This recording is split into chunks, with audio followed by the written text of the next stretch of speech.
안녕하세요. 오늘 신약교회사 28번째 시간, 지난 시간에 이어서 이 필라델피아 영적 전쟁의 믿음의 용사들을 이제 좀 이번 시간에도 계속 살펴보도록 하겠습니다. 먼저 디모데전서 6장 12절에 러커 목사님이 이 구절을 이제 들어서 시작하게 됩니다. 믿음의 훌륭한 싸움을 싸우라, 영생을 붙잡으라. 그것으로 너도 부르심을 받았으며 많은 증인들 앞에서 선한 고백으로 고백하였느니라. 그래서 믿음의 선한 싸움을 싸운 이 용사들에 대해서 오늘도 이제 소개를 이어가도록 하겠습니다. 지난 시간에 엄청난 영적 거인들, 사실은 영적 믿음의 선한 챔피언들을 우리가 살펴봤습니다. 스펄전, 무디, 토레이, 샘 존스. 설교하고 집회만 지나가면 그냥 도시가 쑥대밭이 되는 좋은 의미로요. 그래서 술집과 도박장 이런 극장들이 문을 닫을 정도로 지금의 우리로서는 상상 못한 일이지만 지금 그러면 난리 나겠죠. 법적으로 뉴스에 나고 난리 나겠는데 그 당시에는 참 이런 일들이 가능했던 그런 시대에 믿음의 용사들 얘기를 살펴보았습니다. 자, 오늘도 역시 영적 전쟁에서 선봉에 선 필라델피아 그 믿음의 용사들을 살펴보도록 하겠습니다. 러커 목사님은 이런 시간을 너무 아쉬워하는 것 같아요.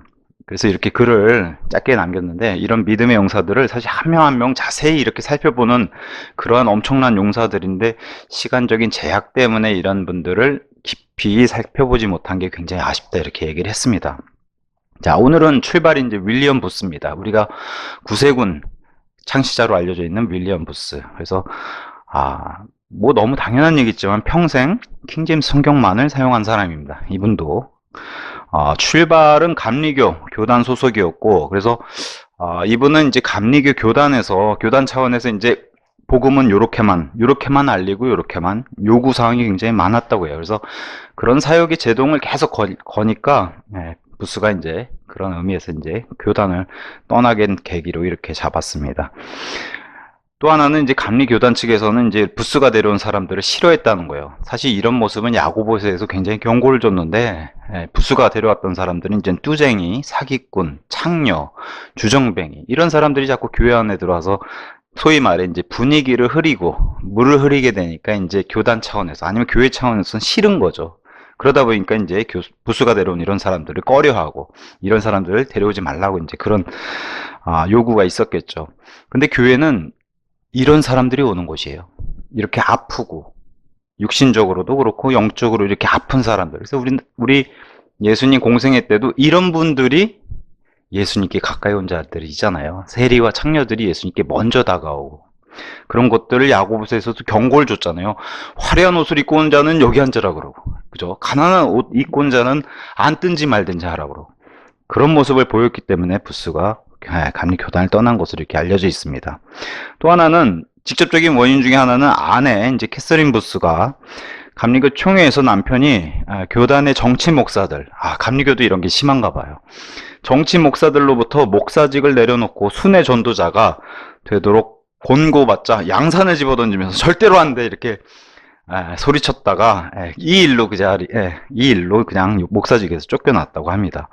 어쨌든 부스는 감리교에서 나와서 런던 거리에서 이제 거리 설교를 시작했는데, 부스는 거리 설교하면서 이 당시엔 이런 분위기가 만연했던 것 같아요. 지나가면서 이제 지금 우리 시대에도 이러진 않는데 그 당시에는 굉장히 공개적으로 이런 모습을 보였던 것 같습니다. 돌을 던지고 달걀을 던지고 이런 일들을 거리 설교할 때 당했는데, 그럼에도 부스는 그들을 향해서 고맙습니다 하고 고개를 숙여서 인사한 일화가 되게 유명합니다.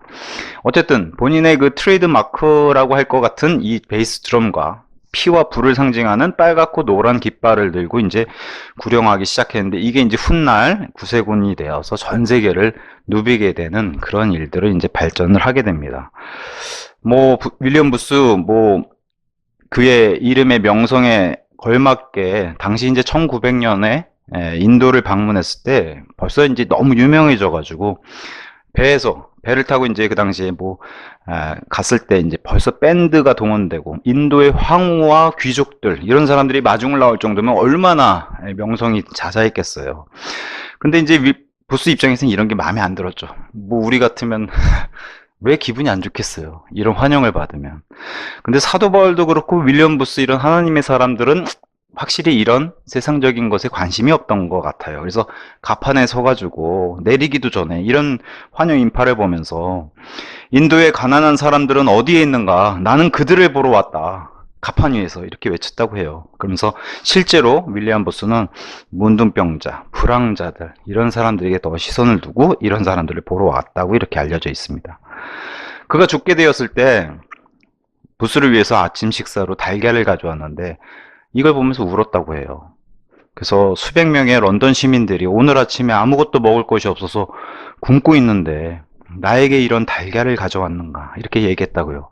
사실 이 당시 분위기가 그래요. 서유럽, 영국은 타격이 가장 심했고 이 시대부터 벌써 수십 년 동안 경제적으로 장기 불황 해서 이게 세계 대공황까지 가는 그런 배경이 있기 때문에 뭐 영국의 많은 실직자들 밥을 못 먹는 이런 일들이 있었기 때문에 부스가 이제 이런 걸 두고서 본인만 이렇게 잘 먹은 그런 마음이 아픈 이런 고백을 한 일화도 있습니다.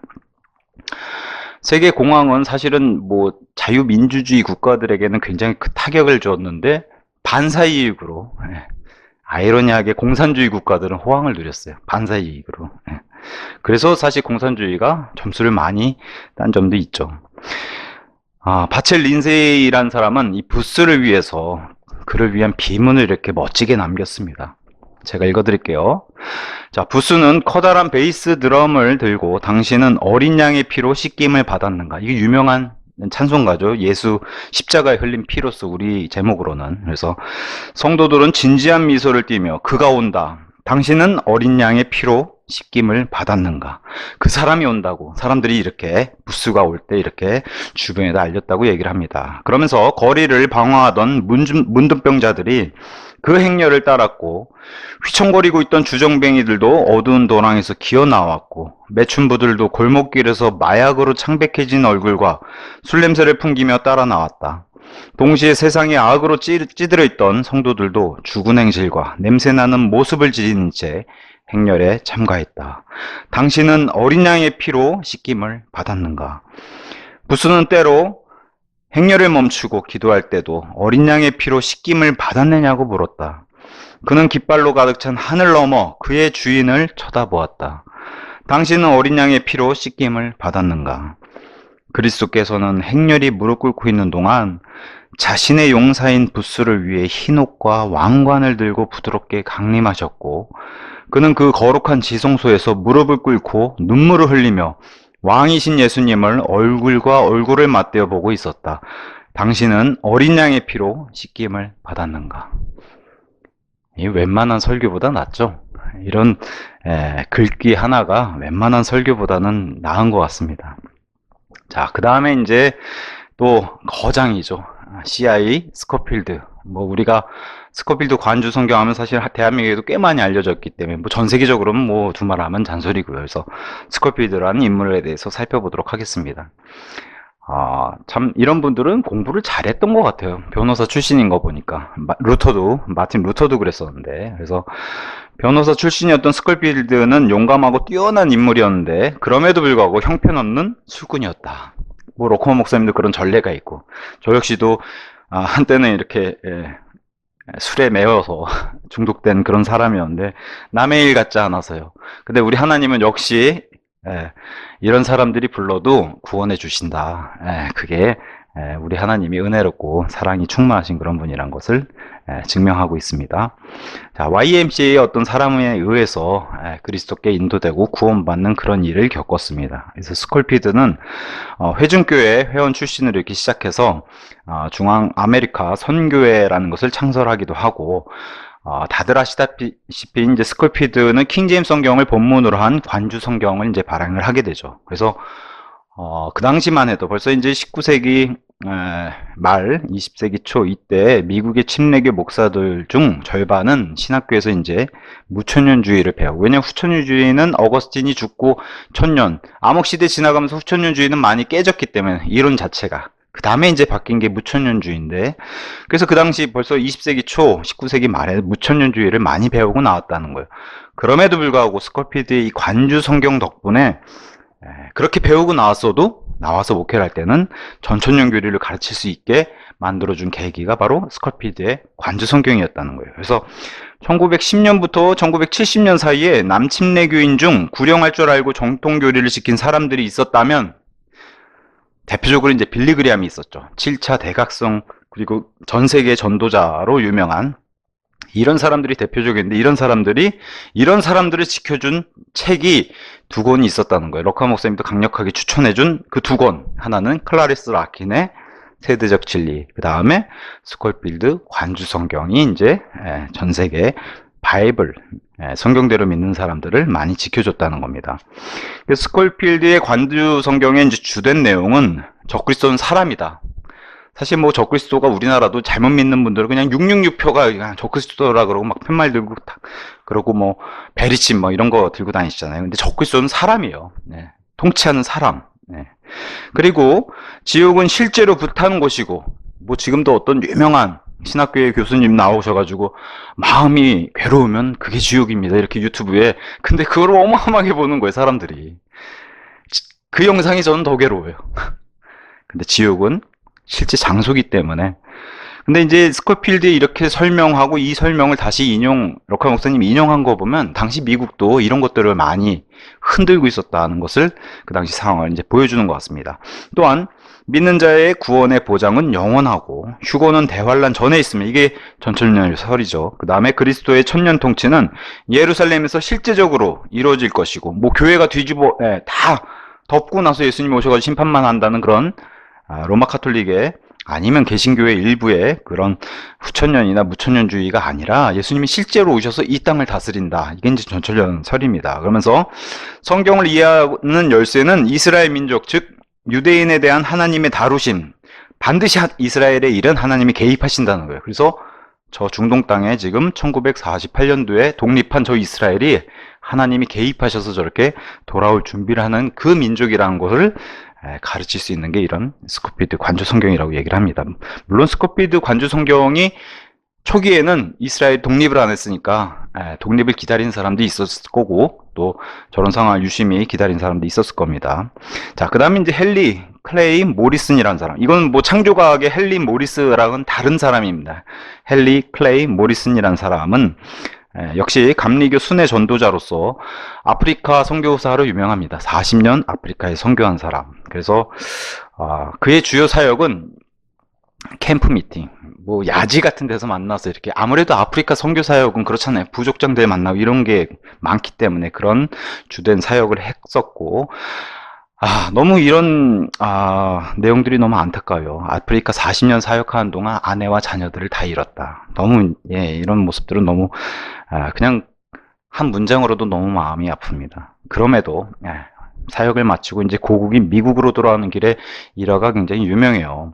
배에 타서 이제 미국으로 사역을 끝나고 얼마나 피곤했겠습니까? 이제 나이도 들고 해가지고 미국으로 돌아오는 길에 루스베스트 대통령하고 같이 배를 탔나 봐요. 근데 그 배에 마침 코끼리 사냥을 마치고 돌아오는 대통령을 환영하는 엄청난 환영 인파를 받고 레드카펫에 군악대의 팡파르, 그 다음에 성조기를 흔들면서 환영하는 엄청난 인파를 받는데 대통령이 떠나고 나서 대통령 뒤를 이어서 자기 내릴 차례가 되니까 반기는 이가 아무도 없었다는 거예요. 그래서 탄식하면서 이렇게 기도를 했다고 해요. 주님, 이것이 지난 40년간 아프리카에서 저의 청춘을, 저의 건강을, 그리고 저의 인생을 바친 결과입니까?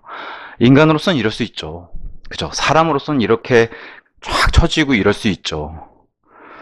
그러다가 이제 배에서 내려가지고 거리를 방황하던 그때 이런 음성을 자신이 들었다고 간증을 한 거예요.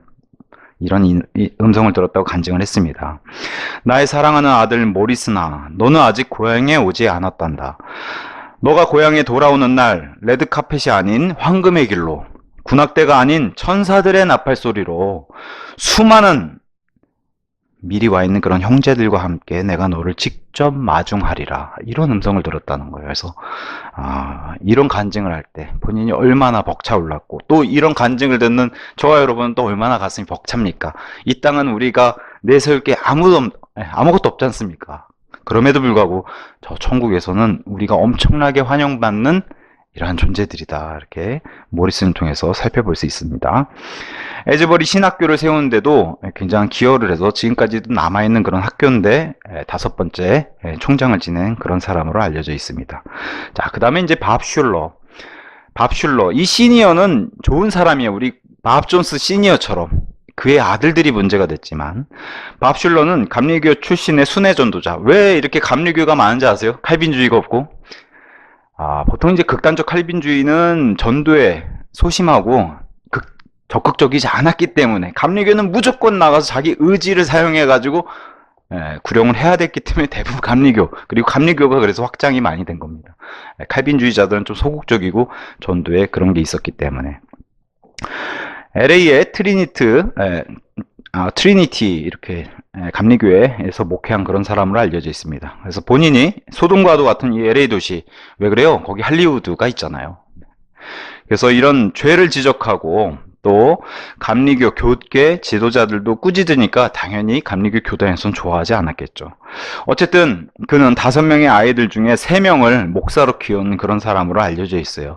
그래서 그의 아들 가운데 유명한 사람이 이제 로버트 헤럴드 슐러. 근데 이제 아들부터 이제 문제가 생겨요. 뭐냐면 이제 긍정의 힘.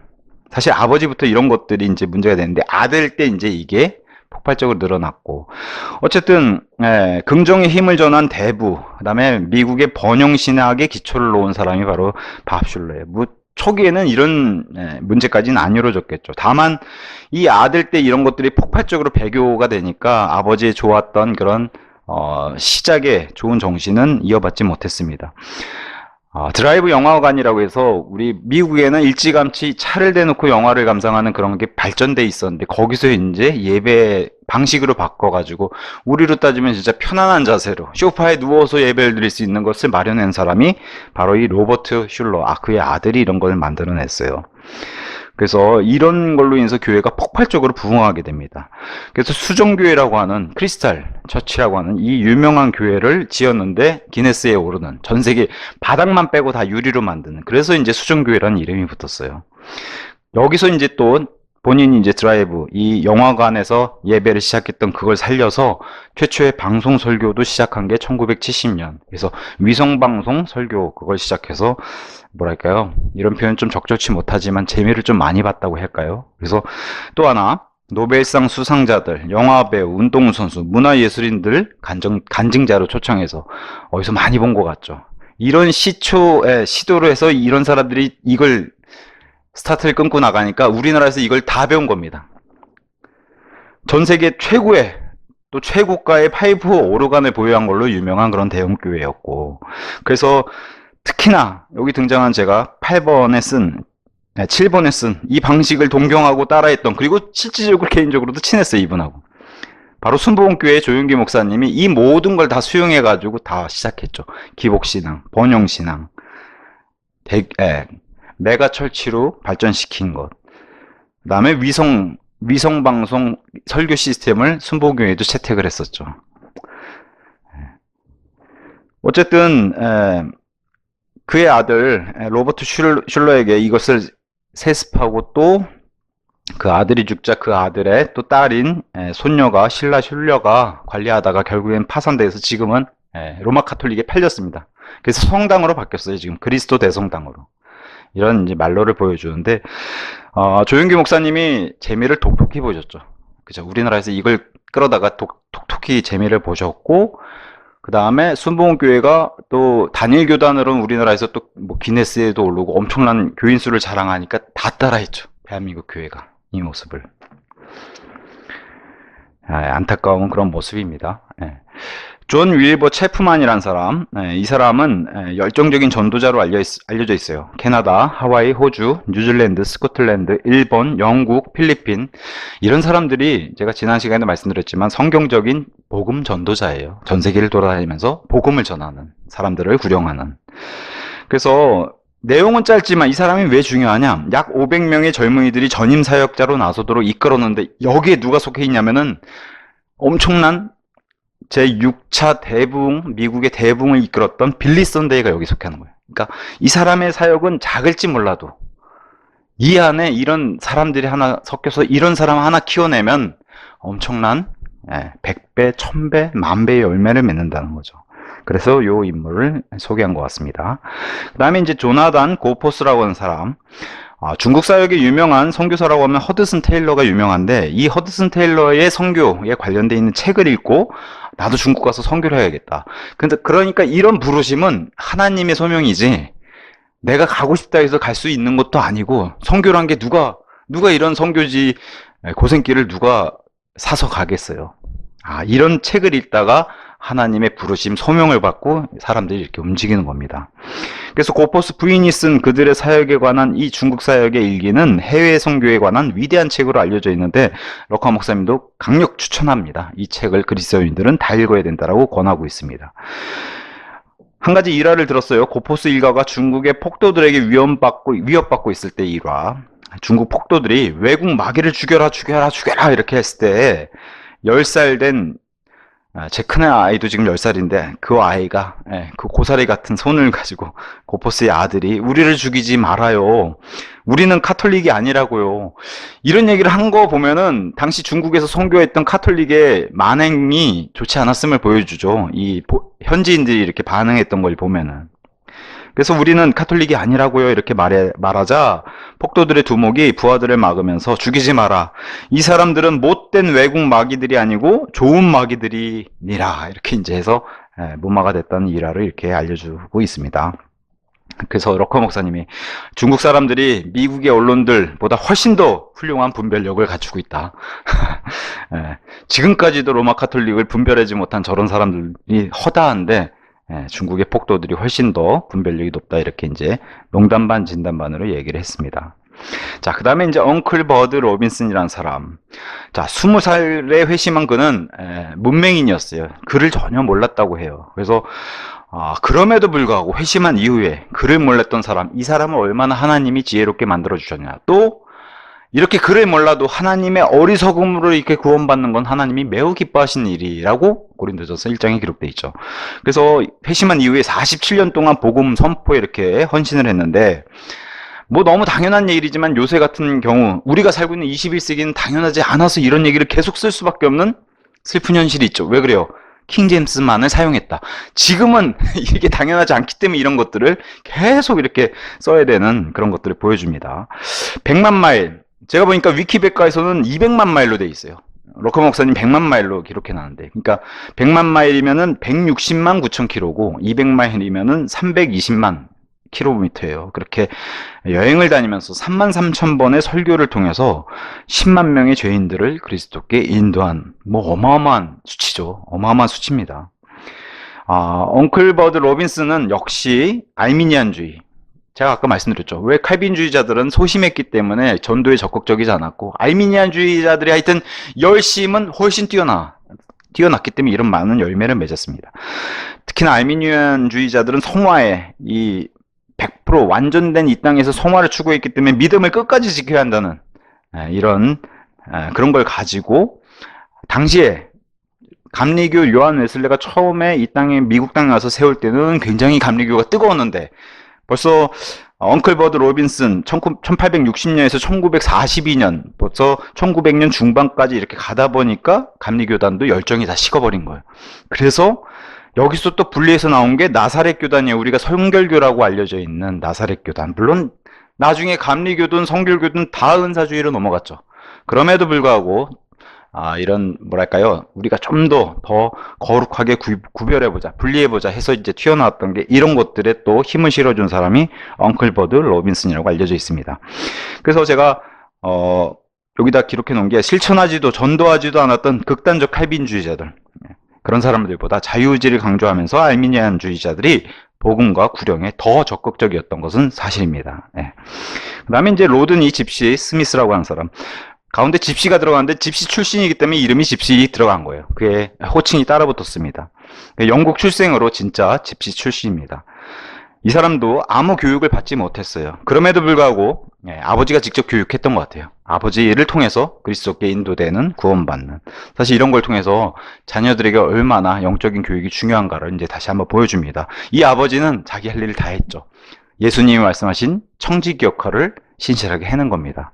자, 그러면서 그의 초창기 거리 설교 사역 시절에는 그 유명한 아까 윌리엄 보스, 윌리엄 장군, 구세군 장군하고 함께 일하기도 한 그런 사례도 들면서 영국의 이제 5개 집회에서는 로마 카톨릭 폭도들에게 공격을 당하기도 하고, 그래서 그 당시에는 아마 이런 일들이 비일비재했던 것 같아요. 근데 이런 것을 당하면은 뭐 요새 같은 경우는 사실 상상하기 좀 힘들지만, 근데 최근에도 그런 일들은 있었죠. 공개적인 장소에서 침묵기도 한다고 요새 신고당한 그런 사례들이 이제 늘어나는 거 보면 정말 마지막 날들의 위험한 때에 우리가 살고 있다라고 목도하고 있는 겁니다. 그럼에도 불구하고 뭐 지나가는 이렇게, 글쎄요, 뭐 우리 시대에도 이렇게 달걀 세례를 받을 일이 있을지도 모르겠습니다. 근데 이 당시에는 당연한 일이었던 것 같고, 이런 일 당하면은 이분들은 뭘 찾겠어요? 당연히 사도 바울의 일화를 찾지 않겠어요? 사도 바울도 너무 많이 당했던 일인데 마치 그 감옥에서 신라랑 찬양했듯이 달걀 세례 맞고 오면 얼마나 기뻤겠습니까? 찬양하면서 우리가 제대로 하고 있구나. 자, 초창기 설교는 로드윈 집시 스미스의 초창기 설교는 다음과 같이 강력했다고 해요. 자, 술과 도박은 사라져야 한다. 교만, 이기심, 그리고 그리스도인답지 못한 모든 것이 당신의 삶에서 사라져야 한다. 쾌락을 향한 사랑과 쇼에 대한 애착과 보다 나은 사람으로 보이려는 마음을 완전히 없애라. 하나님께서 당신이 저 하늘나라의 아침바람처럼 부드럽고 사랑스럽고 상쾌하기를 바라신다. 그것이 하나님의 목적이다. 이 모든 것을 완전히 없애라. 이런 내용들을 설교를 했다고 하니까 뭐 저처럼 이렇게 재미없게 하진 않았겠죠. 이렇게 성경책 들고 막 하지 않겠습니까? 외치면서. 그러면 지나가는 사람들이 이런 얘기를 듣고 찔려가지고 그 자리에서 굳어서 하나님께 회심하면 구원받는 겁니다. 그죠? 자, 그래서 이 로드 집시 스미스는 호주, 영국, 미국 등을 방문해서 설교했고 1905년에서 15년 사이에는 다음과 같이 미국에 대한 그의 평가, 미국을 이렇게 평가했다는 거예요. 미국이 타락했구나. 그래서 배교한 라오디케아 시대가 열리고 있었다는 증거를 여기서 이제 럭커 목사님이 알려줍니다. 이 스미스가 평가한 미국을 통해서 당시에 1900 초였는데도 이런 평가를 했다는 거예요. 나는 미국 국민들이 지적으로, 사회적으로, 양적으로, 재정적으로 성장하고 있다는 인상을 가지고 돌아갑니다. 뭐 엄청나게 발전했으니까요. 근데 그러나 미국인들은 영적, 종교적 생활에 있어서는 물질적 생활과 보조를 맞추고 있지 못하고 있는 것 같습니다. 그래도 좀 우회적으로 포장을 했음에도 불구하고 굉장히 미국을 비판하고 있죠. 영적으로는 그렇게 잠들어 있는 것을 우회적으로 이렇게 얘기를 했습니다. 심지어는 1918년 파리에서 오페라 하우스 집회에서 그의 설교를 들은 150명. 그러면 뭐 인원수가 너무 떨어지는 거 아닌가 이렇게 생각할 수도 있겠지만 상류층 사람들, 이런 사람들 구원시키기가 훨씬 더 힘들어요. 150명의 상류층 사람들이 그리스도를 구원자로 영접하는 이런 일이 생겼어요. 그래서 전성기에 이럴 때 그의 메시지는 이렇게 강력했다고 얘기를 합니다. 근데 이 회개에 대한 이 메시지가 너무 강력해서 아마 럭커 목사님들이 이렇게 가져온 것 같아요. 내 말을 들으십시오. 성경에 따르면 회개란 죄에서 돌이켜 하나님께로 향하는 것입니다. 당신의 마음에 손을 얹고 당신에게 저주가 되어 왔던 그 일들을 끄집어내서 오 주여 여기 있나이다. 내 죄가 여기 있나이다. 내가 죽을 때까지 이 죄를 다시는 짓지 않겠습니다. 나는 지금 이 죄로부터 영원히 돌이키나이다. 이렇게 고백하는 것이 바로 회개란 말입니다. 하고 막 속이지 않았겠어요? 그러니까 상류층 사람들도 얼마나 찔렸으면 이 사람들이 다 예수님을 영접하는 이런 기적을 보았겠나 그런 생각이 듭니다. 동시대 사람들이 이래요. 그래서 이런 사람들을 만났다는 거예요. 파니 크로스비, 우리가 알고 있는 정말 수백 곡의 찬양곡을 작사 작곡한 그 맹인 여자, 이분도 만났고, 또 앤드루 머레이 이 거장의 설교들도 들었고, 캠벨 모건 이런 사람, 알렉산더 캠벨 그 물침내 줘서 구원받는 그 캠벨 아니에요. 캠벨 모건이라고 하는 경건한 이런 분들도 만났고, 당시 동시대에 히틀러가 난리를 칠 그런 때였고, 교황은 죄가 없다 이렇게 선포하는 그런 이상한 시대에 동시대에 사는 사람이 바로 이 사람이었다는 거예요. 그럼에도 불구하고 이 사람은 멀쩡했죠. 여기 나와 있는 히틀러라든가 교황, 피오 9세 이런 사람들은 맑은 정신이 못 됐는데 이 사람은 맨정신으로 하나님의 말씀을 선포한 그런 사람으로 알려져 있습니다. 자, 그 다음에 이제 WB 라일리라고 하는 사람 또 소개시켜 드릴게요. 미네아폴리스에 있는 제1침례교회에서 첫 사역을 시작한 사람으로 알려져 있습니다. 이 지역에는 독일 루터 교회가 강세였고 또 독일계 카톨릭이 지배하고 있었던 그런 지역으로 강세였는데 이 지역에서 50년 동안 사역하면서 2,500명, 미국에서는 2,500명이면 굉장히 큰 대형 교회라고 해요. 뭐 우리나라도 큰 교회지만 우리나라는 워낙 이상하게 큰 교회들이 너무 많아서 조그만 나라인데도 불구하고 미국은 워낙에 땅덩어리에 크고 퍼져 살기 때문에 2,500명이 모이면 엄청난 대형 교회입니다. 그래서 이런 회중을 보유한 교회를 세운 그런 사람이 라일리예요. 그래서 1902년에 너무 당연한 얘기지만 킹 제임스만이 하나님의 말씀이라는 근거로 또 학교를 세운 노스웨스턴 학교를 창설한 그런 사람으로 알려져 있습니다. 라일리의 믿음은 뭐 우리도 들여다보다시피 미국 독립선언문, 어쨌든 미국이란 나라는 하나님의 성경에 입각해서 기독교 가치, 정신을 가지고 시작한 나라. 그래서 그 독립선언문, 그 다음에 권리선언, 제일 중요한 게 뭐예요? 종교의 자유. 그걸로 시작한 나라이기 때문에 이걸 지지했다고 알려져 있고 교회와 국가의 절대적인 분리를 믿었어요. 이것 때문에 미국이라는 나라가 생겼기 때문에. 그 다음에 양심의 자유와 사유재산 제도, 자유기업, 우리로 따지면 뭐 자유경제체제 이런 것들을 신봉한 그런 사람으로 자유, 정말 성경이 주는 그 자유를 이제 신봉한 그런 사람으로 알려져 있습니다. 왜 그래요? 미국 이외에 유럽은 이미 마르크스 공산주의가 휩쓸고 있기 때문에 그 당시에 스피릿이 그랬잖아요. 유럽을 덮는 스피릿이. 그래서 이것이 이제 미국에도 점차 들어오고 공산주의와 사회주의가 막 침투했 그런 당시이기 때문에 라일리가 이런 것들 좀 강조했던 것 같습니다. 또한 성경을 믿는 침례교인으로서 지역교회의 독립성과 믿음을 고백할 수 있는 어른들, 믿음을 고백할 수 있는 어른들의 침례, 그 다음에 구원의 영원한 안전보장, 그런 것들 믿은 사람. 우리로 봤을 땐 너무 당연하지만 이 지역에 루터교가 강세라면은 유아 세례가 엄청 셌을 수밖에 없고 로마 카톨릭이 강세면은 이런 것에 영향을 옆에서 쿡쿡 찌르죠. 그렇게 믿지 말라고. 그렇잖아요. 뭐 사람들 이 당시에 뭐 유명한 일화로 심지어는 알미니안주의하고 칼빈주의자라고도 막 칼질하면서 싸우고 사람 죽일 때이기 때문에 교리적으로 이런 지역에 박해가 얼마든지 있었을 텐데도 이런 것들을 고수했다고 하는 겁니다. 그러면서 세계적인 전도자 빌리 그레함과 연관을 맺은 그런 사람으로 알려져 있어요. 그래서 빌리 그레함은 세계적인 사역, 뭐 우리나라에까지 미쳤죠. 그 영향을. 그래서 세계적인 사역에 앞서서 라일리가 고수했던 이 침례교적 입장, 그리고 빌리 그레함도 침례교인입니다. 침례교 목사고. 그래서 이 입장을 간직하고 있었던 그 사람이 바로 라일리였고, 그것을 빌리 그레함도 영향을 받았다는 거예요. 저도 예전에는 뭐 장로교 목사님들, 감리교 목사님들 빌리 그레함 얼마나 자랑을 많이 해요. 우리나라에도 뭐 어마어마한 지금 뭐 영상으로 기록으로 남을 정도로 그렇게 엄청난 영향을 미쳤는데 침례교라는 얘기는 쏙 빼죠. 나중에 알았어요. 충격받았어요. 빌리 그레함이 침례교라니. 근데 우리 입장에서는 자랑스럽죠. 또 빌리 그레함이 또 킹제임스 성경을 들고 왔고 그걸로 설교했던 사람이고, 근데 말년에 굉장히 안 좋은 모습을 보여서 좀 눈살이 찌푸려지는 그런 일. 그러니까 우리에게도 굉장히 시사한 바가 크죠. 그렇게 세계적인 전도자도 저렇게 배교할 수가 있구나라는 걸 보여준 사람이 바로 빌리 그레함입니다. 어쨌든 빌리 그레함은 역사상의 기록에는 7차 대부흥각성을 일으킨 사람이에요. 그래서 태평양을 건너서 아시아까지 이렇게 전도를 했던 그런 사람으로 알려져 있습니다. 자, 그 다음에 이제 하워드 장군이라고 하는, 이 사람은 사역자도 아닌데 이런 사람도 소개시켜주고 싶으신 것 같아요. 러커 목사님은 전담 사역자가 아니면서도 예수 그리스도의 훌륭한 증인이었다. 플로리다주의 템파라는 도시에서 군인들에게 다음과 같이 말했다는 거예요.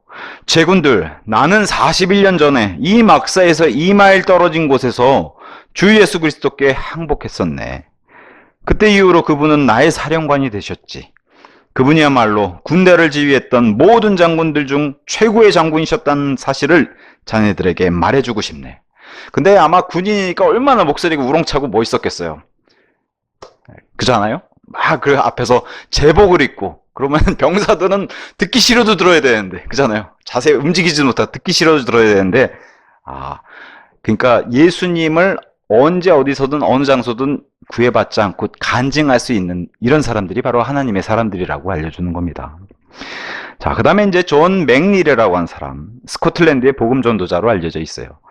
존의 설교는 교회 생활과 성경 교리들에 더 집중되어 있었다고 이제 이렇게 알려져 있습니다. 당시에 로마 카톨릭 사람들이 하나님은 뭐 중세를 덮은 교리가 다 이랬죠. 하나님은 모든 사람들의 아버지시며 모든 인간은 형제다.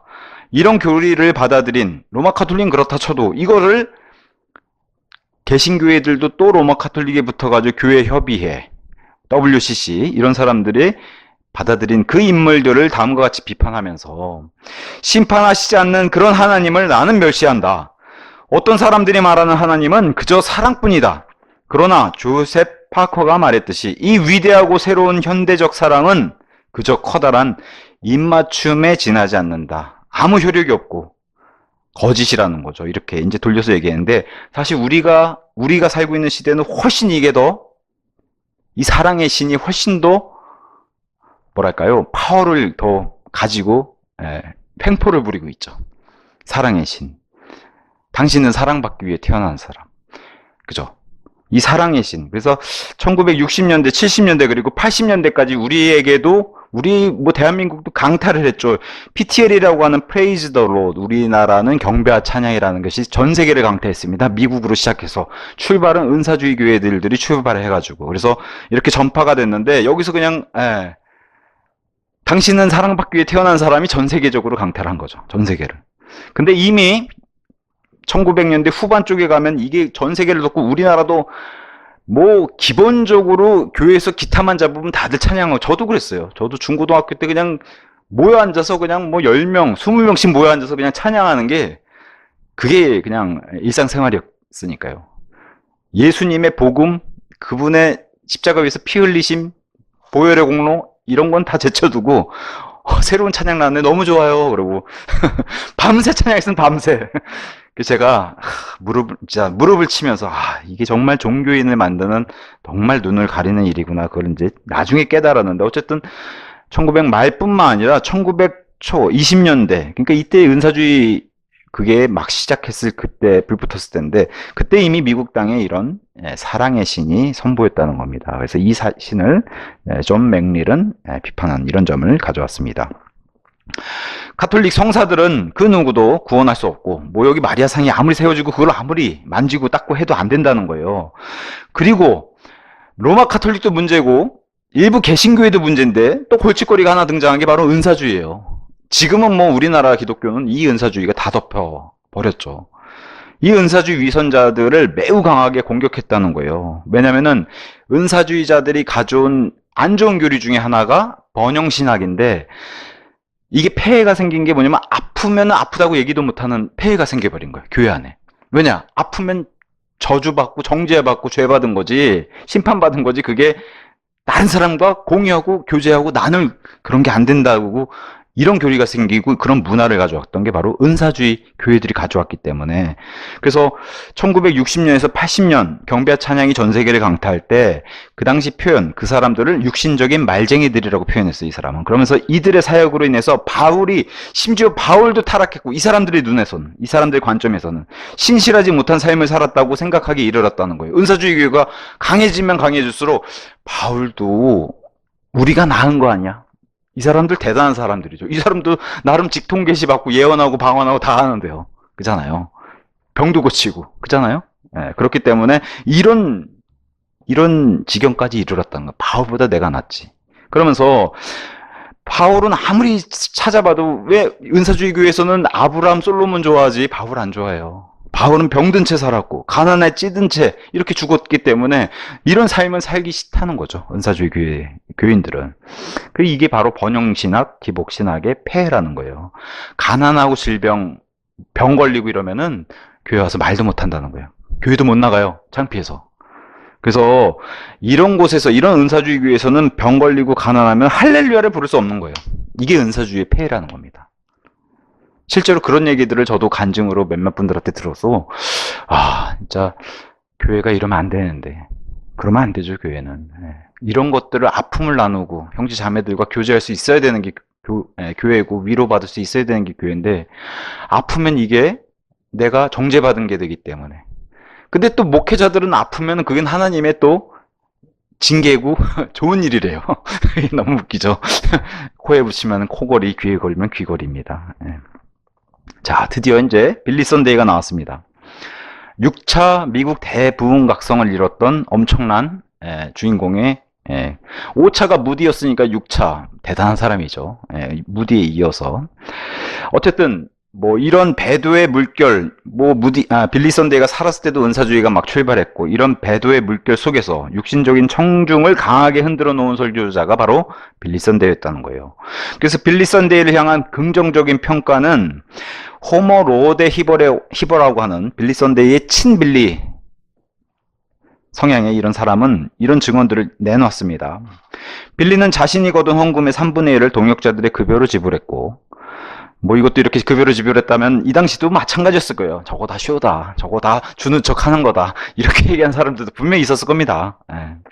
어쨌든 그가 죽을 때는 그에게 5만 달러, 뭐 우리나라 돈으로 지금 뭐 환산하면 물론 뭐 당시 이제 뭐 경제 환율이 어떻게 되는지 모르겠지만 어쨌든 한 6천만 원 정도 되겠죠.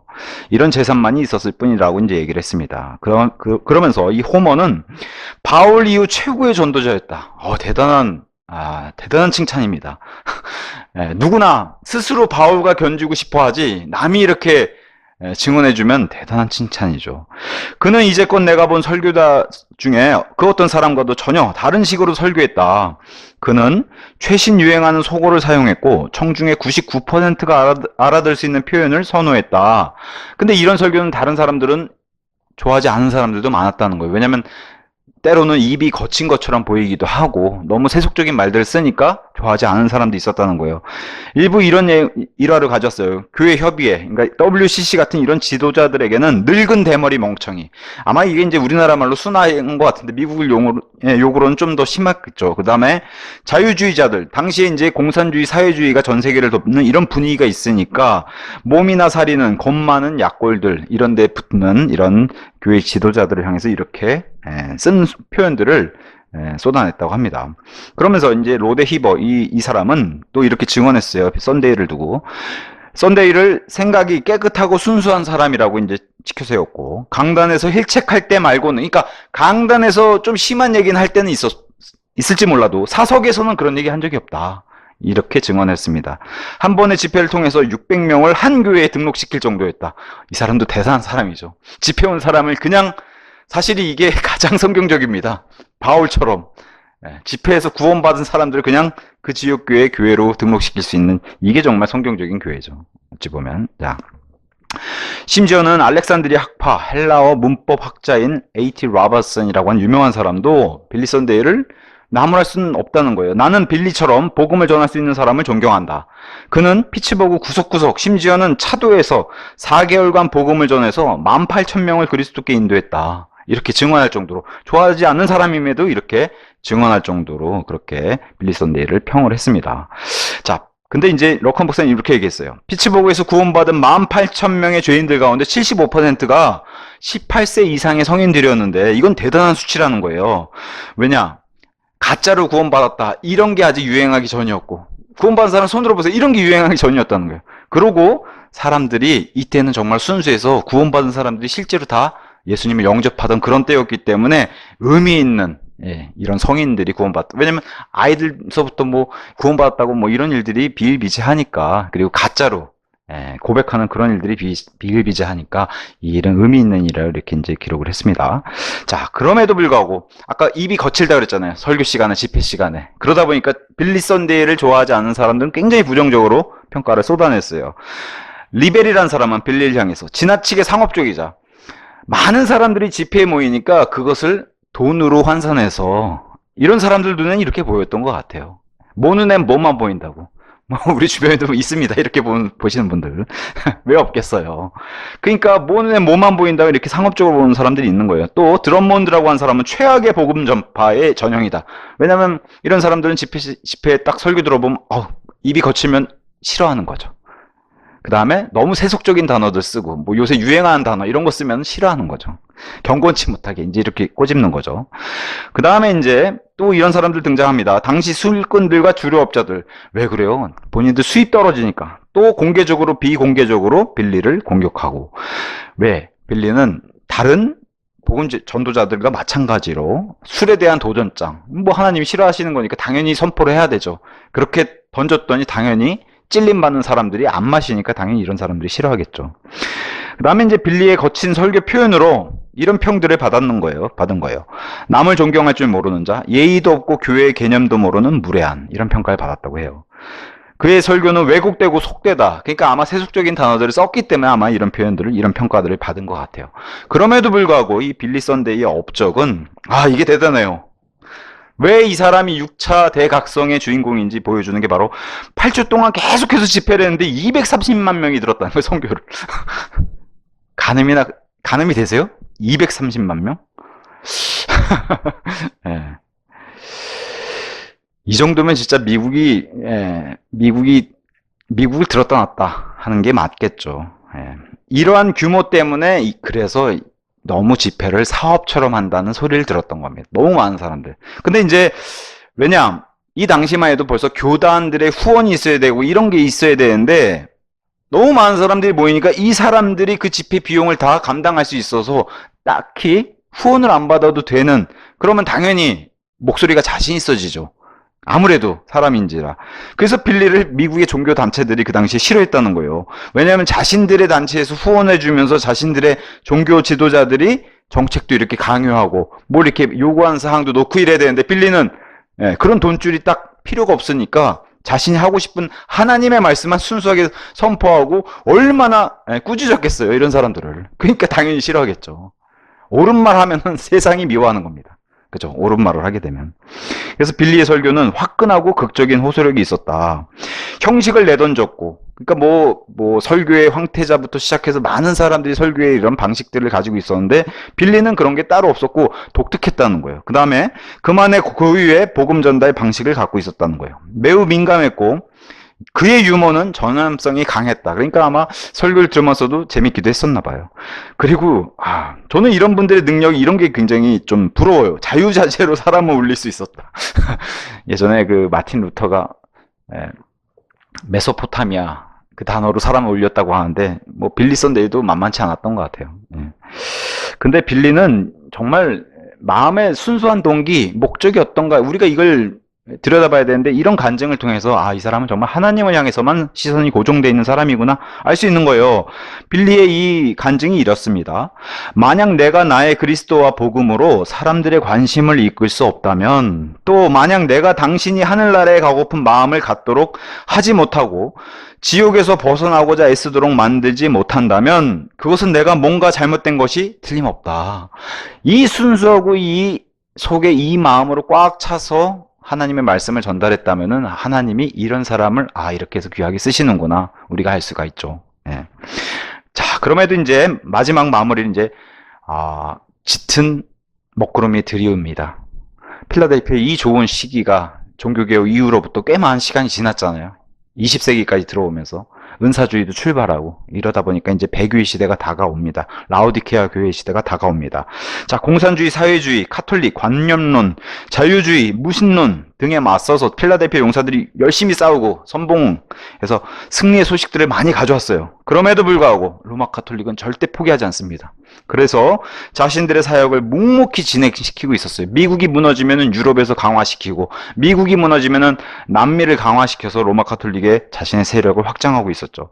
이런 필라델피아 부흥이 끝나자마자 로마 카톨릭은 뭐예요? 교육기관, 자신들의 교육기관과 병원들을 세우면서 자신들의 입지를 굳혀나갑니다. 그 좋은 예로 시카고 대학을 이렇게 들었어요. 시카고 대학은 시작할 때, 창설할 때는, 설립할 때는 침례교인들이 세운 대학교인데 결과적으로 마지막에는 자유주의자들과 불신자들 손에 넘어갔다는 거예요. 침례교인들의 헌금으로 지은 대학인데도 불구하고, 그러면서 이런 좋은 예가 결국에는 이렇게 배교하는 이런 길로 가는 것을 보여줍니다. 자, 로마 카톨릭은 고등비평, 의무교육법, 우리로 따지면 정교조, 그게 미국을 망쳐버렸다는 거예요. 학교에서 성경도 못 읽게 하고 기도도 금지하게 만들고, 이런 것들이 이제 전국 교육자 협의회 이런 데서 완전 통제를 해가지고 성경을 학교에서 추방시켜 버렸다는 거예요. 그러다 보니까 폭행 사건이 학교 안에서 너무 많이 벌어지는 것을 매년 목도하게 됐다는 거예요. 기도와 성경과, 당연히 이 배교의 출발은 말씀에서 떨어져 나가는 거예요. 배교의 출발은 거기서 시작하는 겁니다. 그러다 보니까 이런 일들을 뉴스로 보게 됐다는 겁니다. 그러면서 이 성경을 대체할 대체물을 안겨줬는데 그게 바로 신문과 TV. 이게 이제 폭발적으로. 그래서 바보 상자가 뭐 디즈니서부터 아이들의 마음을 사로잡고 전 세계를 또 미국 사람뿐만 아니라 전 세계를 홀렸죠. 예. 그래서 배교의 물결은 이제 라오디게아 시대를 준비하고 있었어요. 근데 모든 배교의 시작은 안 믿는 사람이 먼저 하는 게 아니에요. 꼭 그리스도인부터 배교를 먼저 시작하는 겁니다. 그리스도인, 그 다음에 기독교 대학, 신학교, 그 다음에 순서가 일반 대학교 순서로 간다는 거예요. 너무 안타깝지만 우리서부터 시작한다는 거예요. 그래서 데살로니가 후서 2장 3절 먼저 떨어져 나가는 일이 있어야만 저 그리스도가 등장하는데 그 떨어져 나가는 일이 교회에 먼저 발생한다는 거예요. 그게 이제 시사한 바가 큽니다. 그 다음에 이제 기독교 대학, 신학교, 일반 대학교에서 시작하는 이런 운동이, 자, 그 당시 이제 공산주의 운동, 사회주의 운동이 일반 대학교에서 먼저 시작한 게 사실은 뭐 우리나라에서도 이런 모습들, 대학생들이 막 이런 거 많이 하잖아요. 뭐 좋은 의미든 나쁜 의미든. 어쨌든 근데 그게 미국에서도 똑같았나 봐요. 우리나라에서 하는, 그러니까, 러커 목사님이 이렇게까지 얘기해요. 대학생들이 일은 안 하고 맨날 이것만 하려고 그랬다는 거예요. 그 당시에도. 그 당시에 전 세계 공산주의가 분배하자. 돈 많이 번 사람 돈 줘 이거 했다는데 우리도 별반 다르지 않아요. 그죠? 이런 데서부터 벌써 근데 이런 데 앞장서는 게 누가 먼저 앞장섰다는 거예요. 그리스도인들이 앞장섰다는 거예요. 안 믿는 사람이 앞장서는 게 아니라 그리스도인들이 앞장섰다니까 그게 문제가 됐다는 겁니다. 어쨌든 무디, 집시 스미스, 빌리 선데이 등이 전 국민을 성경으로 돌이키고 있는 동안에 로마 카톨릭도 쉬지 않고 그 로마 카톨릭 이단들이 유럽에서, 영국에서, 독일에서, 그리고 미국에서 이런 모습들을 이제 본격적으로 시작하려고 그 모습을 드러내고 있는 라오디게아 시대를 준비하고 있다. 이렇게 해서 이번 시간은 여기까지 하고 마치도록 하겠습니다.